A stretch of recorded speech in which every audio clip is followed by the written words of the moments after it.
Father of modern China and forerunner of democratic revolution for the country, Dr. Sun Yat-sen occupies a unique historical position and has been widely revered in the Greater China region. How do his legacy and spirit continue to inspire China? Cross-strait relations have been at a low since the DPP's Tsai Ing-wen became Taiwan's leader. Will Tsai and the DPP lead the island to a better future if they stay on their current track? 造成当前两岸关系发生变化的根本原因，在于民进党当局不承认九二共识。 Will the party founded by Dr. Sun more than 100 years ago forge a united front under its new leader and have a strong comeback for 2020? Often called the father of modern China, Sun Yat-sen occupies a unique historical position. His legacy and spirit continue to inspire China and the Chinese across the decades. And despite different ideologies, the governments of China's mainland and Taiwan both claim the legacy of his revolutionary ideas.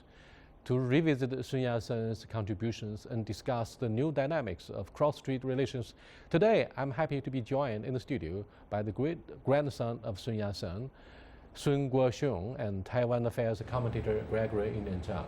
That's our topic. This is Dialogue. I'm Yang Rui.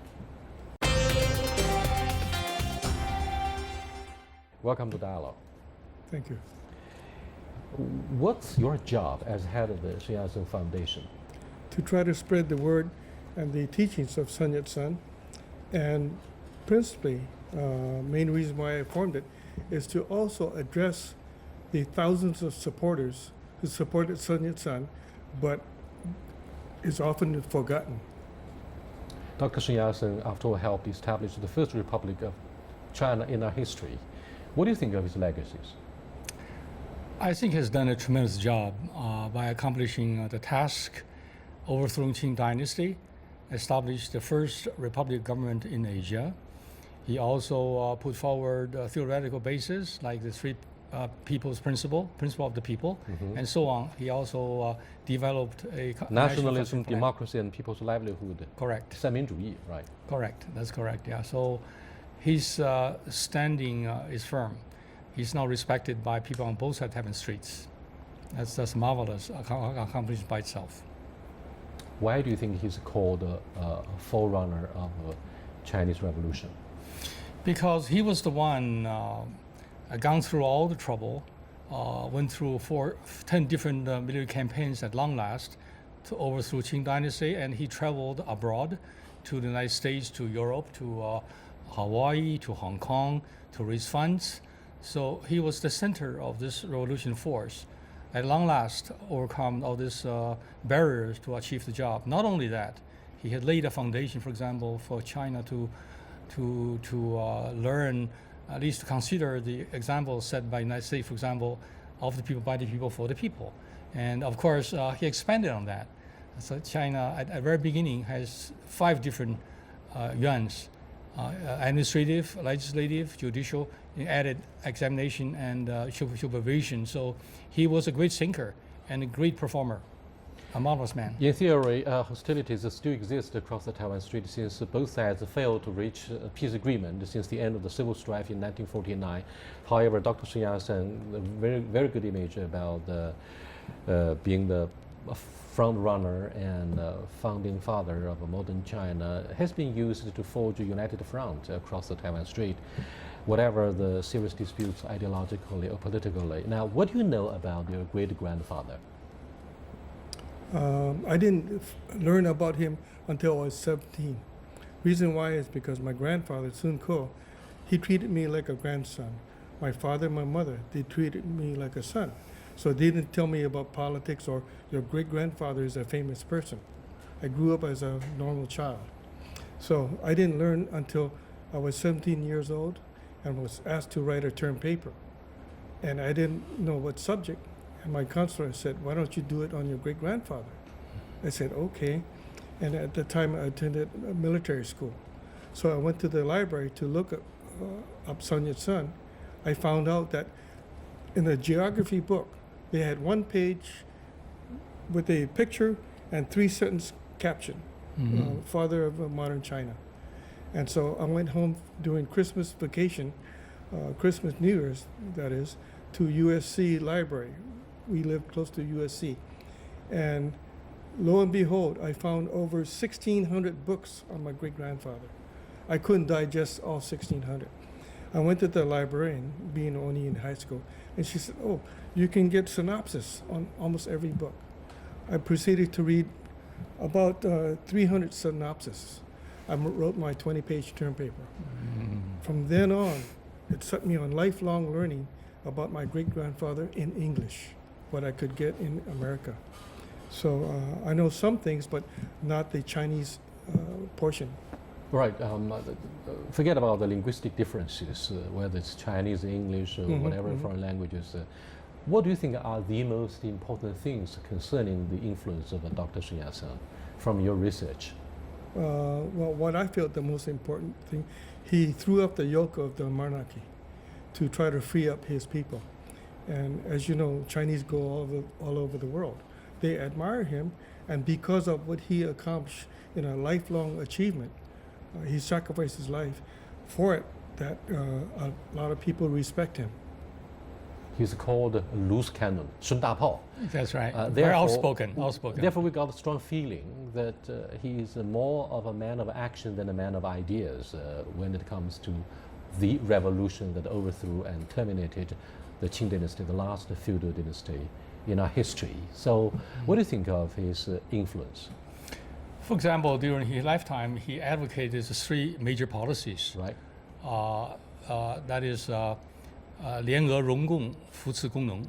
Right. The growth of the Communist Party of China benefited enormously from his support in the early days of the United Front between the Kuomintang and the Communist Party. Perhaps that's also attributed to the instructions coming from the Soviet Union. And let me put it this way, those phases he applied in those days, of course, well adapted to the time it was promoted. 联俄 is to unite with Russia, and 容共 is to accommodate communists and to support peasants and workers. Today, the definition kind of expanded. For example, now China is engaged in this One Belt, One Road initiative, which is a enlarged version of link up with all allied on Earth to do not just with job. Putin. Oh, yeah, that's a part of that too. That will be causing a lot of troubles for President Trump. Right? The second part, 容共 part, according to communists now, is democracy. For example, China now needs this broad-mindedness to accommodate all forces together, including KMT, Kuomintang, and DPP, Minjindang, whatever. So we have all the parts working together toward the unification of China. The last part, to support the workers and farmers working with the weak groups. That can apply to all people in China. For example, now Xi Jinping mentioned this 4 comprehensives to achieve so-called economic prosperity, right? And that is a part of the livelihood advocated by Dr. Sun Yat-sen a century ago. So all the teachings that he advocated a century ago still applies today, which is marvelous. Right. The essence of Dr. Sun Yat-sen's 3 major principles refers actually to the basic idea of being inclusive. True. In pursuing co-prosperity. But I'm afraid in the present-day Taiwan, the island, the renegade province, from the mainland's perspective, Dr. Sun Yat-sen is not respected seriously, at least not as much as it was, or he was during the years of the father and the son, Chiang Kai-shek and Chiang Ching-kuo. Do you foresee a crisis that may trigger even outbreak of hostilities across the Taiwan Strait?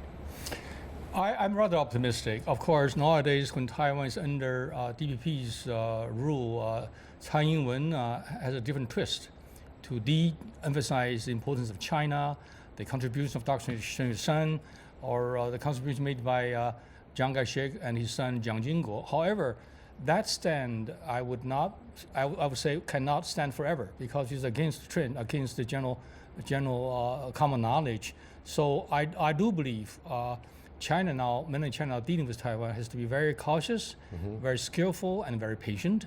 At the same time, I believe Tsai Ing-wen, no matter how arrogant or how radical she is, she would not go to travel the last mile to say I declare Taiwan independence. She couldn't do that. So I don't think there's a crisis forming, but I believe both sides of Taiwan Straits have to pay attention to this complicated situation and do things right. Mr. Sun, I wonder if you share much of our own mixed feelings towards Taiwan and the future of this island.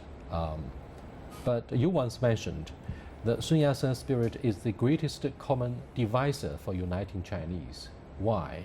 How do you interpret the Sun Yat-sen spirit? How do you see the implications of Sun Yat-sen's political legacy in mainland China and Taiwan, respectively? Okay, the word is denominator, not divisor. Denominator. Denominator. Yes. All right, Common denominator, yeah. Yes, and because of what he expounded in his teachings and what he wanted for the general population, I see both sides, as the gentleman mentioned, the Kuomintang DPP, Sun Yat-sen's ideals is for all political parties, including the Communist Party.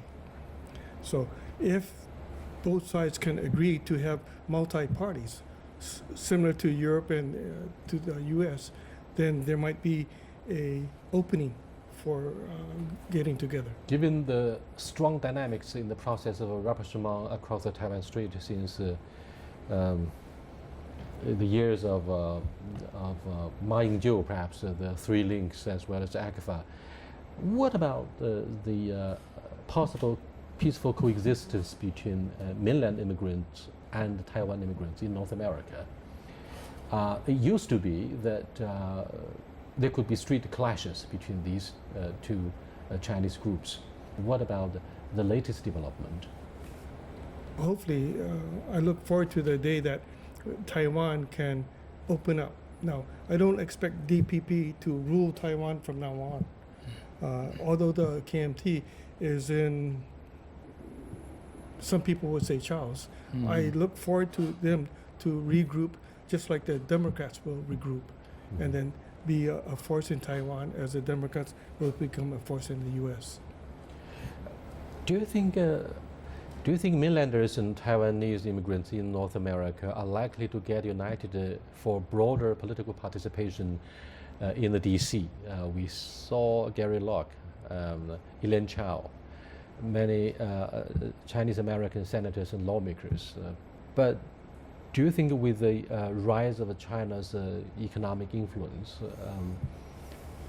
well, Taiwan is always viewed as an integral part of bigger China. Do you think overseas Chinese will show more interest in political participation? Yes, because more and more Chinese Americans are taking political activity.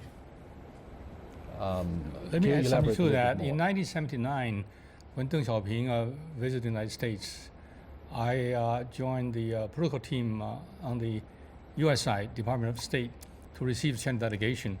Then when Deng Xiaoping and Huang Hua visited Seattle, Huang Hua told us, black and white, he's suggesting that all overseas Chinese in foreign countries have to, first of all, to study the issue and be a part of the country, be able to grow strong career-wise, and in the long run, you're in a position not only to make contribution to the host country, but also your original country back home. I think that is a beautiful statement. So I've been in the States for 50 years now. I can see from the very beginning, there was not much participation on the Chinese American side for the politics.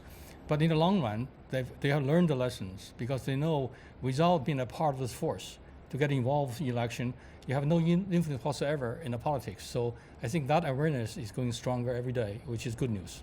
Thank you so much. You are watching Dialogue with great-grandson of Sun Yat-sen, Sun Guoxiong, and Taiwan Affairs commentator Gregory Inen Zhang. We'll be back in a short while. Stay with us, please.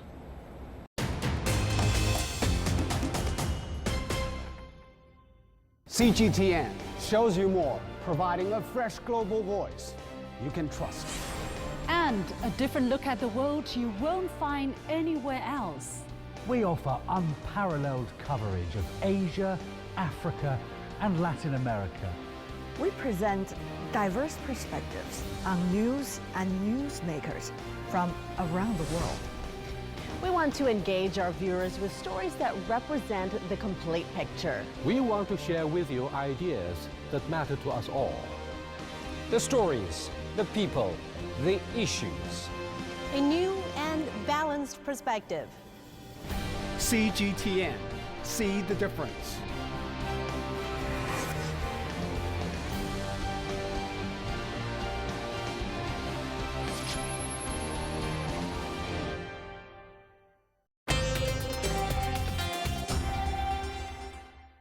welcome back. What do you want to do here in mainland as you may become very popular with supporters of Dr. Sun Yat-sen, and I believe a majority of the mainlanders are very supportive of the legacy of your great-grandfather. I set up a Sun Yat-sen Center Foundation in the U.S. I'm trying to do the same here in China. So, in fact, this trip is expressly to meet with government officials to ask the procedure and what they would recommend for me, steps to take to form a Sun Yat-sen Center Foundation. Whom would you meet before you get the job done in China? Politically, you may have to meet with representatives of the CPPCC, all right? I did Chinese that today. People's Political Consultative The Conference. Beijing CPPCC and the Tujianbu, both. Okay. Yeah. Tongjianbu, I mean, this is something that may be a headache for people in Taiwan. How do you look at the political activities?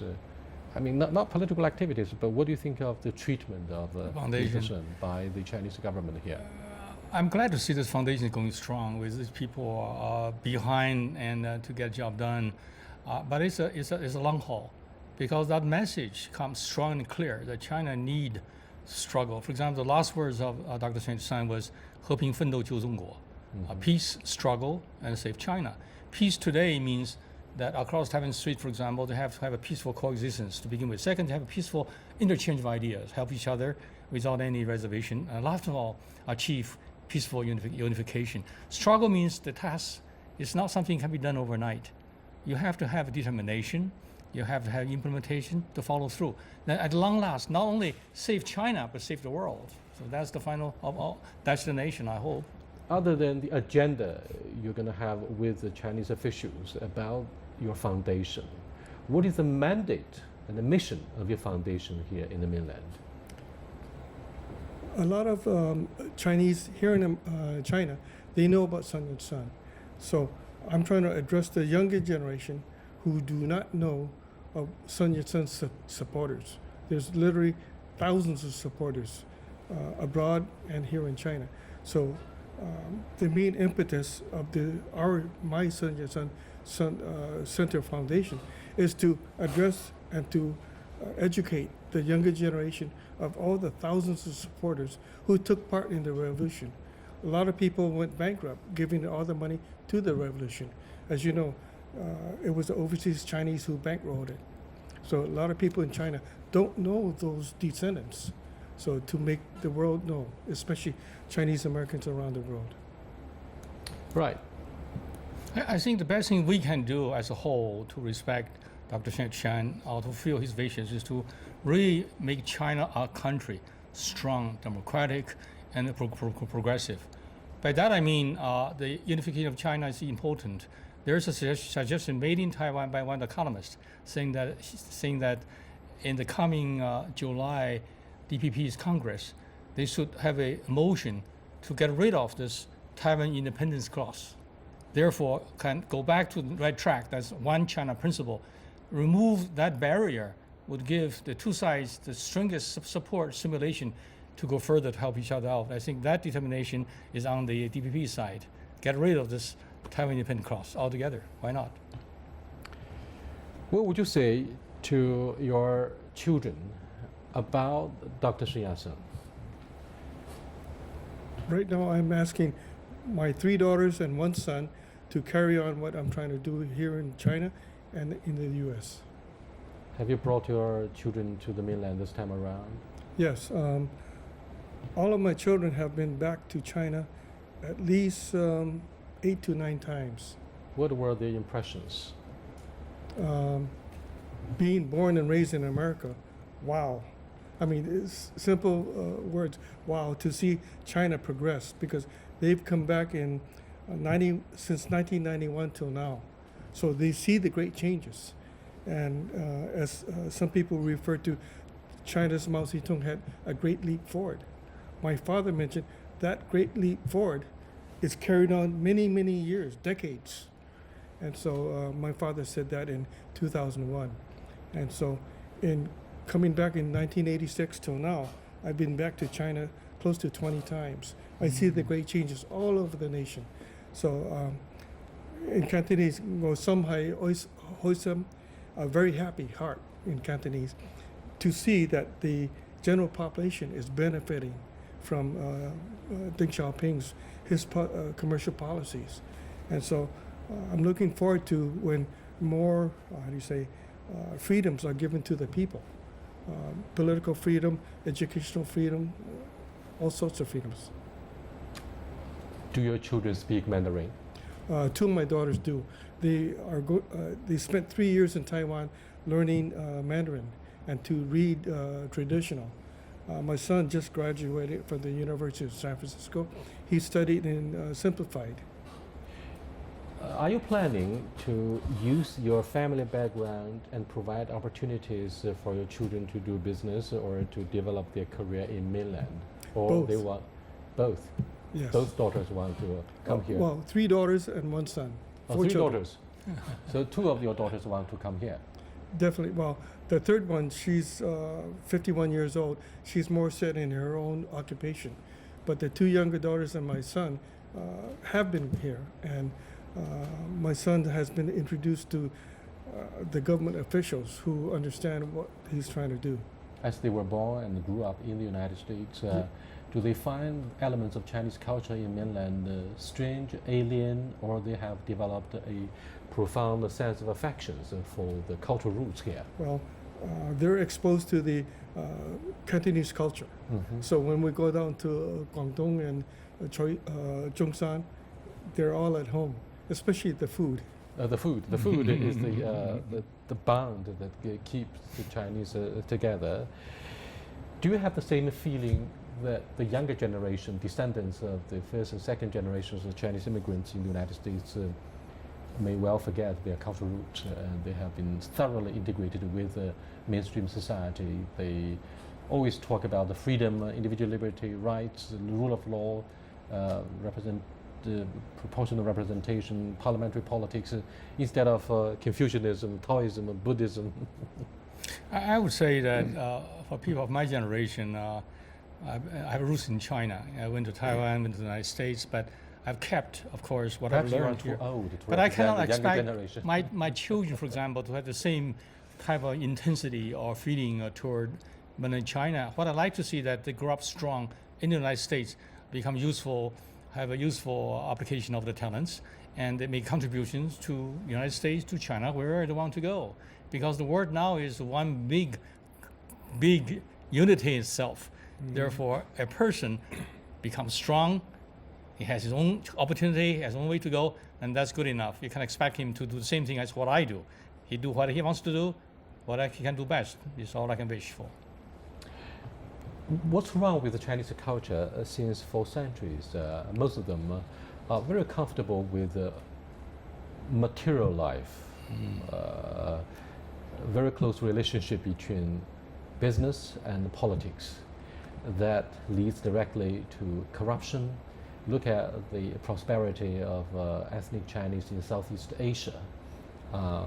One hallmark about Chinese culture in this area of Asia is that they have developed a very corrupt relationship with the government officials. Hence the rioting in Indonesia in 1997 when the financial crisis first broke out.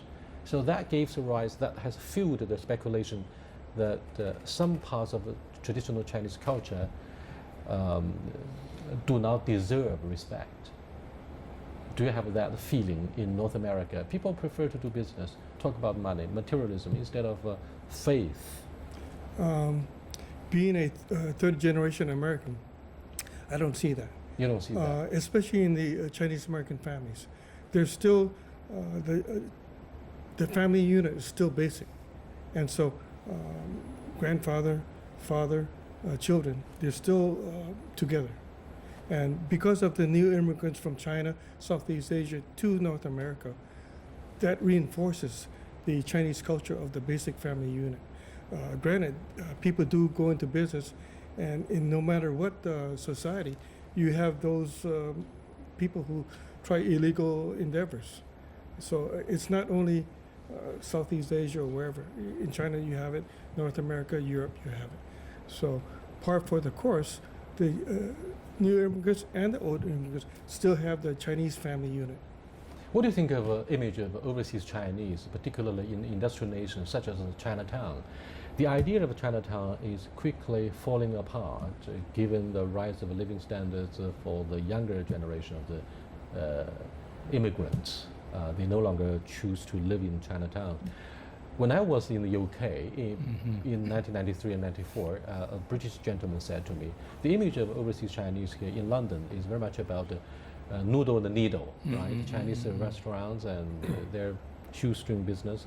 So is that still the case for the old perceptions about Chinese image in the United States, for example? For example, 50 years ago, when Chinese moved to the United States, immigrants, they could not do anything better than own a restaurant or some kind of a shop, laundry business. However, the children, from my observation in the last 50 years in the States, all become professionals. They study in universities and so on. They move away from those traditional undertaken by their parents. So I see that very often, particularly in the last 30 years or so. People from Hong Kong, from Taiwan, now from China, went to the United States. They went to graduate school to study, so they have different brand of talents at their disposal.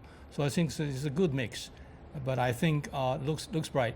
You mentioned earlier, for example, what happened in China. I agree. There's a crisis. For example, now we have great advancement in material gain and so on, but at the same time, there are things happening right and left. For example, corruption is one problem, the discrepancy between rich and poor, environmental destruction. But now I see the government has paid attention to that now. So there's a chance to make some improvement. Hopefully that is coming along. We all know the first daughter of President Trump, Ivanka, has developed a very close relationship with the Chinese culture.